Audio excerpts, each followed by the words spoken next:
Historia clínica, relevancia médica. Para poder establecer un buen diagnóstico que nos proporcione la suficiente información y realizar un correcto tratamiento, es fundamental completar una buena historia clínica. La propedéutica clínica se define como el conjunto ordenado de métodos y procedimientos de los que se vale el clínico para poder observar los signos y síntomas de un paciente para elaborar un diagnóstico. También enseña a inspeccionar, reconocer y clasificar los síntomas relevantes de los irrelevantes antes de formular un juicio clínico o diagnóstico. En medicina y, por tanto, también en odontología, la semiología clínica es el conjunto de conocimientos que se ocupa de la identificación de las diversas manifestaciones patológicas, que en este caso serán signos y síntomas, o datos de cómo buscar la semiotecnia, cómo reunirlos en síndromes y cómo interpretarlos en la clínica semiológica.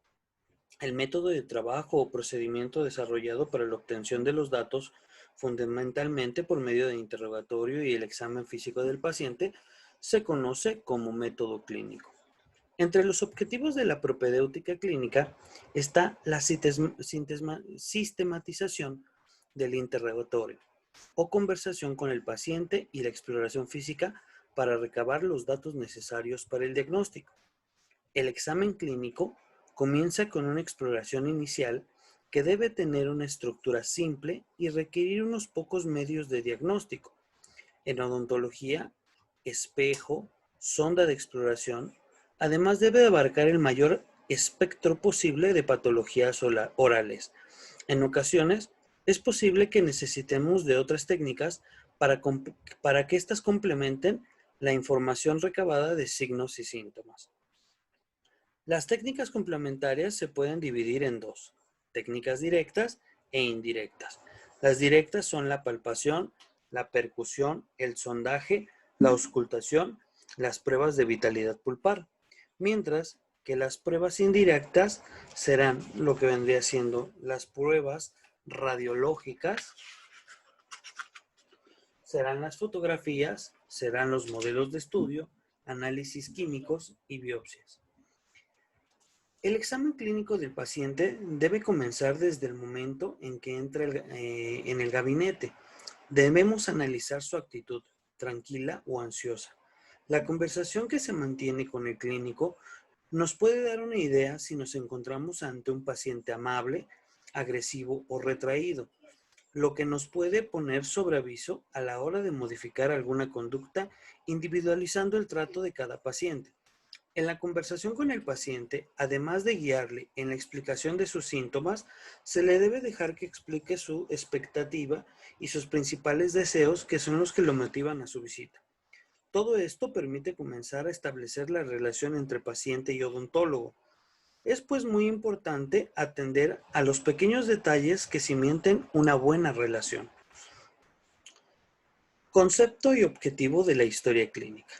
La historia clínica es aquel documento médico-legal que recoge los datos clínicos de la situación actual del paciente, junto con los antecedentes personales y familiares, los hábitos personales, las pruebas diagnósticas y complementarias, el diagnóstico, los tratamientos realizados y la recuperación del paciente.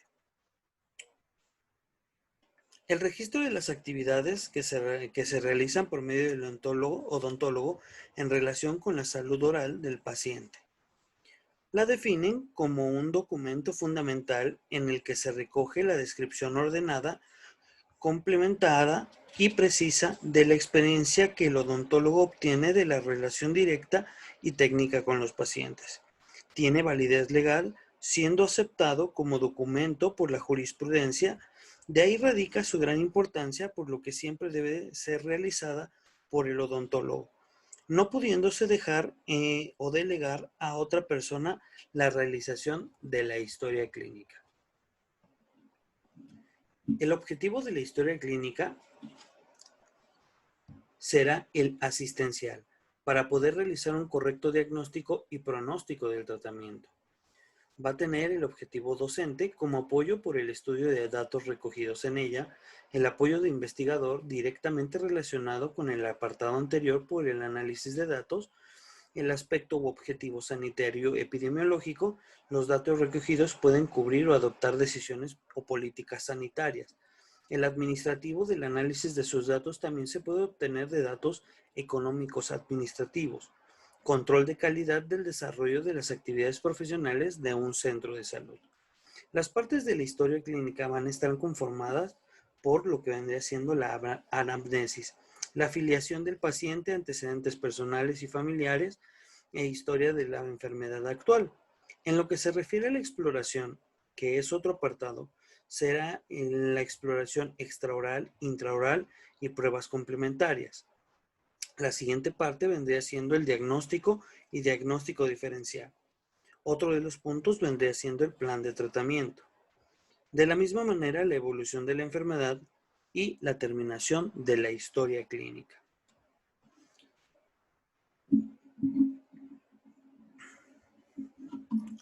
La historia clínica que se utiliza en las prácticas en las que aconseja la Organización Mundial de la Salud, para las que se realizan encuestas de salud oral, son algunos aspectos modificados necesarios para la docencia y mejor atención de los pacientes en las clínicas universitarias odontológicas. El consentimiento informado y su importancia legal. Como consecuencia del desarrollo de la legislación en referencia a los derechos de los pacientes, se establece que tienen derecho a toda la información relativa a los procedimientos que se les va a realizar para mejorar su estado de salud. Por ello se exige el establecimiento de un consentimiento informado donde se informa al paciente de todas las posibles situaciones que le pudiesen ocurrir, tanto en el transcurso del tratamiento como en el posoperatorio. El consentimiento informado es el documento físico que debe leer el paciente antes de la intervención para que pueda ejercer su derecho a decidir si continúa con él o no al estar informado de los riesgos que lleva dicho tratamiento. En líneas generales, los requisitos de un consentimiento informado son los siguientes: datos del paciente, datos del profesional, nombre del procedimiento terapéutico, descripción del riesgo, en este caso serán típicos o muy graves, descripción de las consecuencias, descripción de los riesgos personalizados, descripción de las probables molestias, alternativas al procedimiento, declaración del paciente de haber recibido la información, declaración del paciente de no tener duda y estar satisfecho con la información recibida, fecha y firma del profesional y del paciente. Apartado para que el representante legal, si fuese necesario, y apartado para la revocación del consentimiento. La importancia legal es de suma relevancia, ya que supone una protección de los derechos del paciente y del profesional. El cuestionario de salud. El cuestionario de salud se debe realizar para conocer los antecedentes personales del paciente. En este caso van a ser enfermedades, los antecedentes patológicos o no hábitos del paciente que sean interesantes en la historia de salud de este mismo. Antecedentes patológicos. En esta parte del interrogatorio se recogen las enfermedades pasadas y presentes que han podido padecer relacionadas o no a su estado actual. Es importante preguntar de manera ordenada y progresivamente, realizando un repaso desde la infancia hasta el momento actual. Debe ir pormenorizada y exhaustivamente por los distintos sistemas corporales. Suelen ser aconsejable seguir una guía para no olvidar ningún aparato. Como ya hemos señalado, se debe preguntar por los procesos patológicos actuales y, muy importante, anotar el tipo de medicación que está tomando. La relevancia de estos datos está en que hay patologías sistémicas que tienen un efecto sobre los tratamientos orales, los cuales se deben modificar para no tener imprevistos. Por ejemplo, un paciente que por el tipo de patología que padece está tomando anticoagulantes orales, lo que facilita el sangrado y se le tiene que realizar la extracción de un diente. La ciencia aconseja una modificación en el protocolo de actuación para evitar el sangrado y para que la intervención ocurra sin sobresaltos. Además, conocer la medicación que toma el paciente puede ser muy relevante, ya que puede interaccionar con la que otros le podamos recetar como tratamiento a su patología oral. Dicha interpretación puede agravar su problema médico o causarle uno nuevo. Antecedentes no patológicos. En este apartado se anotan los hábitos del paciente que nos dan una información sociocultural y que tienen un efecto sobre su patología. Suele ser aquí donde se le pregunta por hábitos tóxicos como el consumo de tabaco y alcohol, pero también por la ingesta de azúcar o costumbres higiénicas orales, como podrían ser el uso de pasta dental o enjuagues bucales o a su vez el hilo dental. La última visita al dentista y experiencias anteriores con otros colegas, la succión del pulgar o del chupete, etcétera. En este apartado donde nosotros como agentes de salud podemos realizar actividades preventivas que modifiquen ciertas malas costumbres que se saben relacionadas con posibles patologías, como puede ser el consumo de azúcares en biberón y los descansos en los niños con las caries, en este caso las caries de biberón o el consumo de cigarrillos con la enfermedad periodontal. Historia patológica familiar.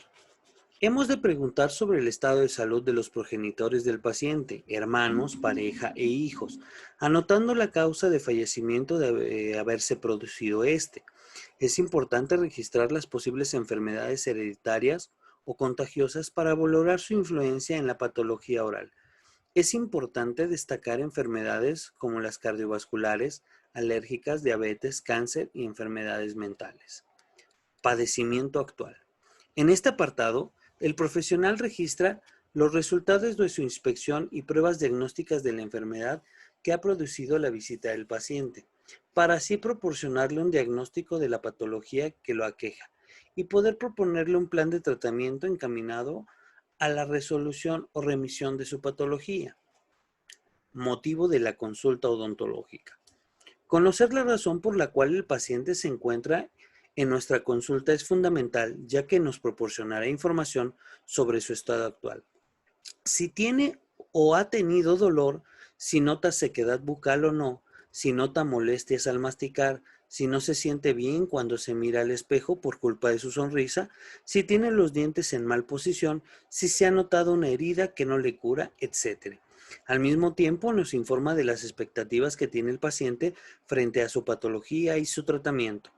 No es lo mismo un paciente que acude con necesidades estéticas, preocupado por el color de sus dientes, que otros que siente que se le mueven los dientes porque tiene mucho dolor o simplemente se quiere hacer una revisión.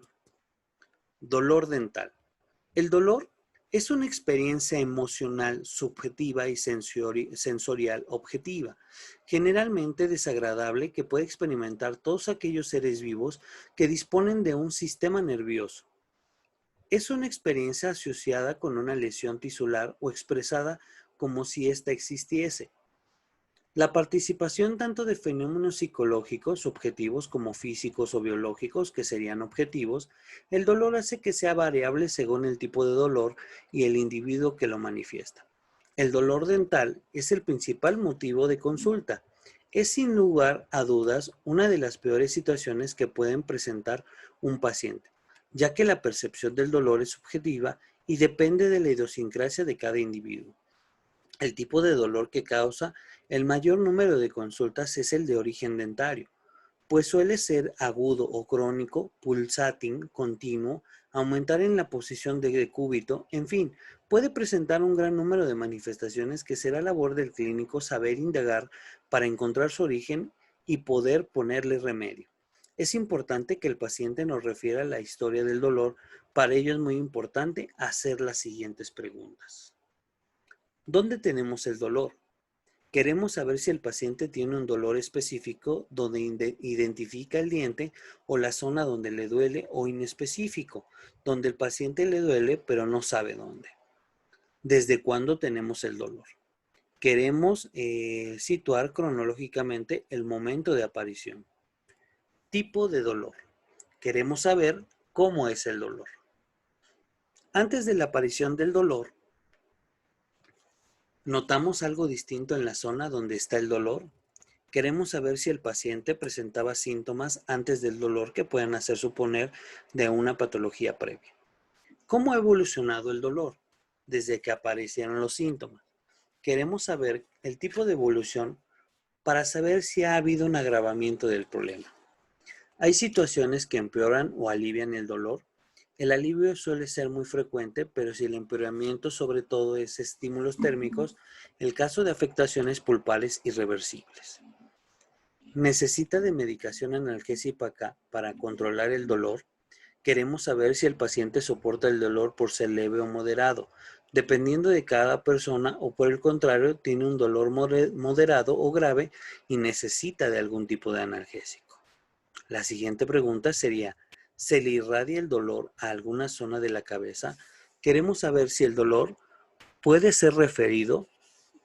Con estas preguntas podremos hacernos una idea si el origen es dental o periodontal, si es referido o suscrito, para así ir haciéndonos de una idea de la posible patología del paciente. Las características más significativas del dolor de origen dental son la cronología, cuando aparece, y la duración, periodicidad, si es diurno, nocturno o intermitente. El tipo, si es un dolor sordo, punzante, lancinante, tenebrante, urente o ardiente. La intensidad, si es perceptible, tolerable, agudo, intolerable, desesperante.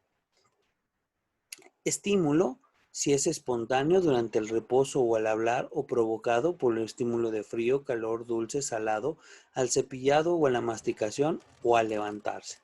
Y la localización del dolor. Existen múltiples factores psicológicos y físicos que modifican la percepción sensorial del dolor, unas veces amplificándola y otras veces disminuyéndola. En este caso, la personalidad, estados de ánimo, expectativas de la persona, ansiedad, miedo, enfado, frustración, momento o situación de la vida en la que se produce el dolor, relaciones con otras personas, con familiares, amigos y compañeros de trabajo, sexo, edad, el nivel cognitivo, dolores previos y aprendizaje de experiencias previas, y el nivel intelectual, cultural y de educación. Todos estos factores harán que tengamos que individualizar el trato al paciente, siendo considerado cuidadoso, ya que el dolor siempre produce una cierta irritación que debemos controlar. Y no es lo mismo cuando el dolor lo siente un niño o un adulto, o si ha tenido malas experiencias previas. Inflamación. La inflamación es la forma de manifestar en varias enfermedades. Se trata de una respuesta inespecífica frente a las agresiones externas, y que estas son generadas por agentes inflamatorios. La respuesta inflamatoria ocurre solo en tejidos conectivos vascularizados. Repito, la respuesta inflamatoria ocurre solo en tejidos conectivos vascularizados y surge con el fin de defender o de aislar y destruir al agente dañino, así como reparar el tejido u órgano dañado.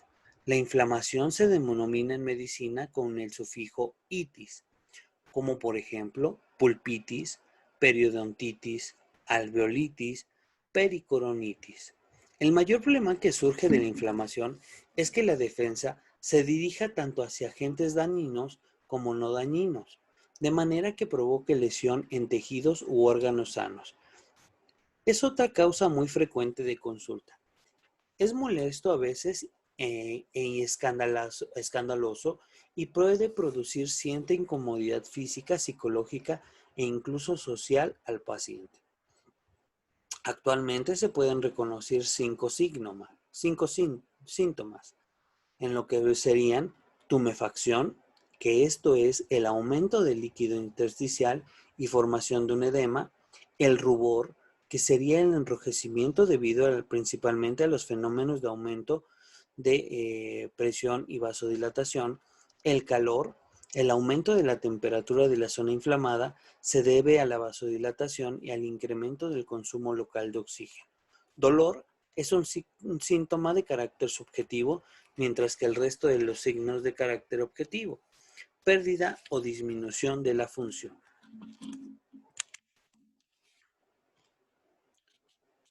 Trastornos de la saliva.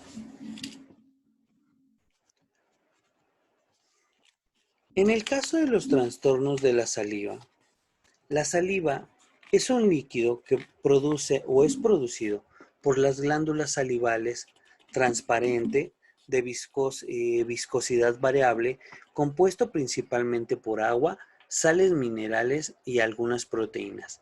La cantidad y la calidad de saliva es variable, ya que se pueden modificar conforme avanzan los años y debido a los diferentes tratamientos.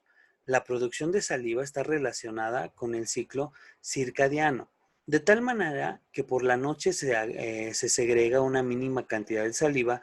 Además, su composición varía en la función de estímulos, como vendría siendo el olor, la visión de la comida. Es segregada por las glándulas salivales mayores, que en este caso serían parótida, sublingual y submaxilar, y también por las menores.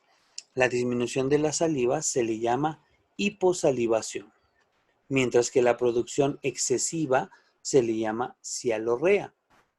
Los trastornos de la saliva con otras causas de consulta, lo más consultado, suele estar en relación con la disminución del volumen salivar. La causa de la hiposalivación son muchas, ya que puede ser temporal, producida por emociones, por medicamentos o por ansiedad, o duradera, que suele cursar con sensación de sequedad bucal. En este último concepto se le llama serostomía. Nuevamente, las causas de hiposalivación son muchas, ya que puede ser temporal o producida por emociones, por medicamentos o por ansiedad, o duradera. Suele cursar con sensación de sequedad bucal. A este último concepto se le llama serostomía.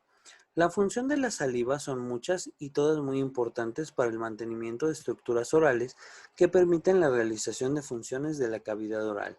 Tendremos que tener en especial cuidado en aquellos pacientes en los que una disminución de saliva favorezca la aparición de patologías de dientes, encías, también portadores de prótesis, sobre todo removible, ya que pueden influir en su función.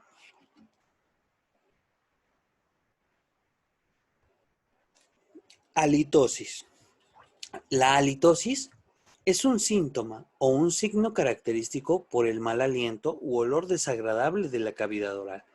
Este puede producir trastornos de carácter social, fundamentalmente por los problemas que causa el mal olor oral. En su relación personal puede producir un rechazo. Entonces, la causa principal de la halitosis puede ser de manera múltiple la escasa higiene bucal, hasta enfermedades importantes en pulmón o sistemas digestivos.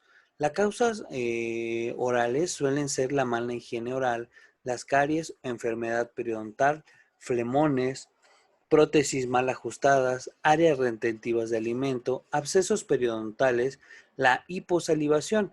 La mayor causa de halitosis suele ser de origen oral. En la exploración intraoral se debe tener una especial atención en el dorso de la lengua, ya que suele ser el principal depósito de este tipo de gérmenes anaerobios responsables del mal olor en la cavidad oral y en definitiva en cualquier elemento o zona que retenga placa bacteriana. Trastornos funcionales. Se les suele denominar trastornos craneomandibulares y englobar un gran número de patologías. Son aquellos que se producen por la alteración de funciones masticatorias que se pueden producir en patologías de la articulación temporomandibular, con molestias o dolor, o desgastes dentales, llevando a producir fracturas de los mismos. Entre los síntomas y signos más comúnmente descritos se encuentra el dolor, generalmente en zonas periauricular, pero llegando a causar dolores de cabeza o cefalea, fatiga en los músculos masticadores, limitación de movimientos mandibulares, ruidos articulares, inestabilidad oclusal, alteración en la apertura bucal y la tumefacción o hipertrofia. Es importante indagar sobre los factores predisponentes y o precipitadores de los trastornos funcionales, ya que son de gran importancia. Por tanto, es importante registrar los antecedentes de tratamientos ortodónticos pasados, trastornos articulares de apertura bucal forzada, intubaciones e intervenciones quirúrgicas con anestesia general, tratamientos dentales, traumatismos faciales o cervicales, por accidentes de automóvil o la patología reumática. Además, se debe registrar la presencia de tratamiento protésico en el grado de comodidad del paciente con ellos en su caso. También es importante indagar sobre la presencia de hábitos parafuncionales en los cuales debemos tener en cuenta que existen muchos casos. El paciente no es consciente de este hábito. Los principales hábitos son los que debemos de preguntar, vendrían siendo o observar el bruxismo o la onicofagia, mordisqueo de las uñas, mordisqueo de los tejidos blandos, de las mejillas, labios o lengua, la masticación unilateral y la postura al dormir.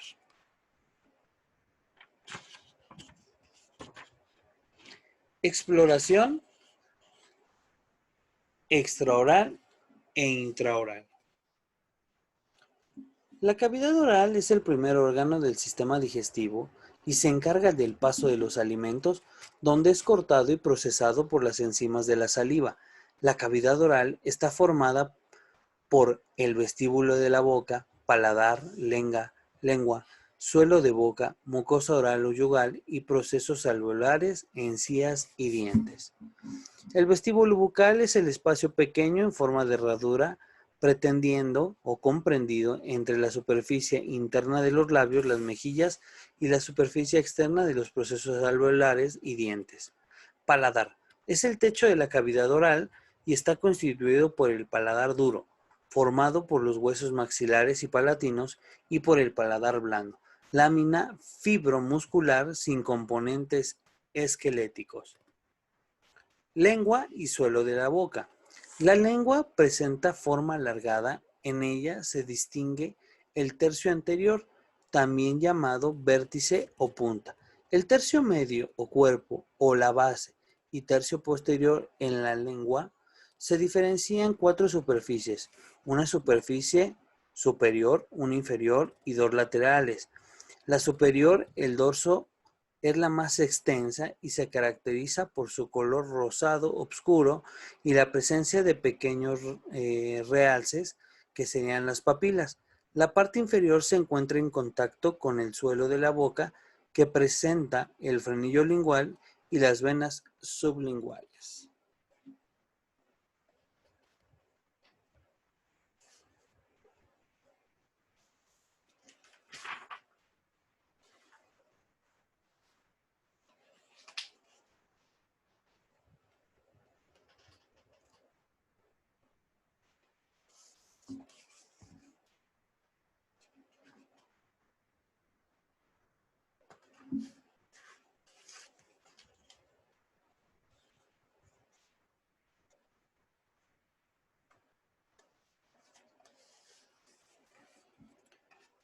Exploración extraoral. Cuando un paciente entra en el gabinete, ya nos estamos fiando en la presencia que tiene. Le estamos realizando una primera exploración extraoral.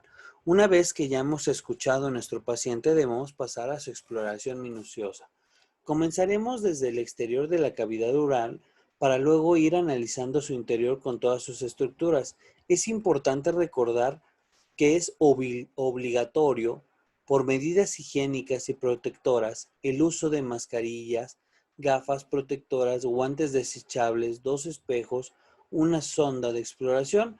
La más aconsejable es la de la OMS y la sonda periodontal, también recomendada por la OMS.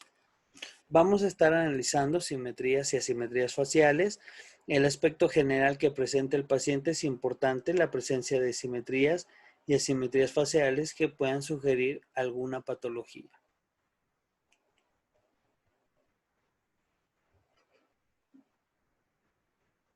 Ganglios linfáticos, adenopatías. Los ganglios linfáticos son unas estructuras nodulares que forman parte del sistema linfático. El sistema linfático tiene diversas funciones y entre ellas destacamos la de contribuir a la formación y activación del sistema inmunológico. Por ejemplo, intervienen en las defensas del organismo.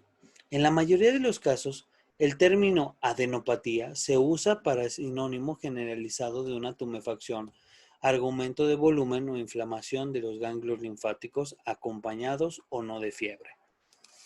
Cuando el trastorno se debe a una infección, se habla de adenitis.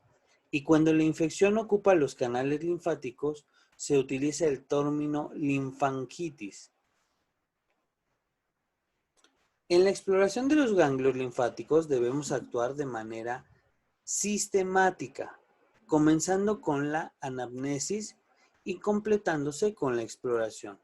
La exploración se basa principalmente en la inspección y la palpación de la zona.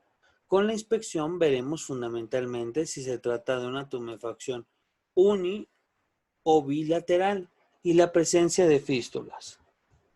La palpación se debe realizar de una forma metódica bimanual con la cabeza del paciente relajada por su pared posterior y anterior. Las principales características de las adenopatías son localización, pueden ser número, únicas, múltiples, unilateral o bilateral. También vamos a tener lo que vendría siendo la consistencia, si son consistencia de blanda, fluctuante, resistente, elástica, fibrosa, cartilaginosa o leñosa. Vamos a tener la sensibilidad dolorosa o indolora, la movilidad, las adherencias a los tejidos blandos, la presencia de fístulas y la presencia de calcificaciones.